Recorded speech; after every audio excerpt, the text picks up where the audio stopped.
Magandang araw po sa ating lahat. Pagpalain tayo ng Diyos. At ngayon sa pagdiriwang natin ng dakilang kapistahan ng pagpapakita ng Panginoon ay ipinaalaala sa atin ni San Mateo kung papaanong sa tagpo ng mga pantas at ni Haring Herodes ay ninais ng hari na makita rin di umano ang sanggol. Kaya nandyan yung tinatawag na kasabikan, pero yung kasabikan na yon ay may halong iba. Bakit? Sapagkat alam natin na nandun yung tinatawag na expectation o pagdenais ng Haring Herodes na siya lamang ang tanghaling hari, no? At alam natin na si Jesus ay naparito upang maghari sa sanlibutan. Ngunit kay Haring Herodes, iba ang dating, na nagkaroon tuloy siya ng karibal, no? Katunggali, no? Nata-threaten siya, no?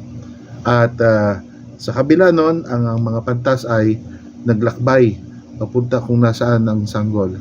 Napakagandang isipin na sila'y labis na natuwa, no?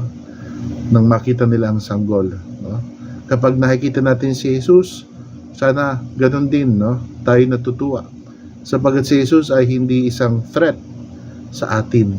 Si Jesus ay isang tagapagligtas natin, no? Na sana kapag ating hinanap si Jesus, tayo masabi, no?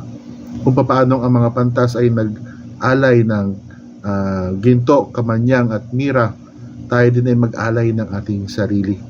Napakagandang isipin na sa pagpapakita ng Panginoon, na rin din yung nais nating maipakita siya sa ating ugali.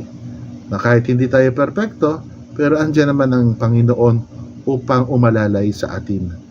Na sana sa ating araw-araw na pamumuhay, nandyan yung tinatawag nating kasabikan na hanapin si Jesus sa lahat ng pagkakataon, sa ating maghapon, sa mga tao na ating nakakasalamuha. Na sana katulad ng mga pantas, lagi nating hinahanap si Jesus. No? Kung meron tayong kinasasabikan, kung meron tayong namimiss lagi, sana si Jesus yon.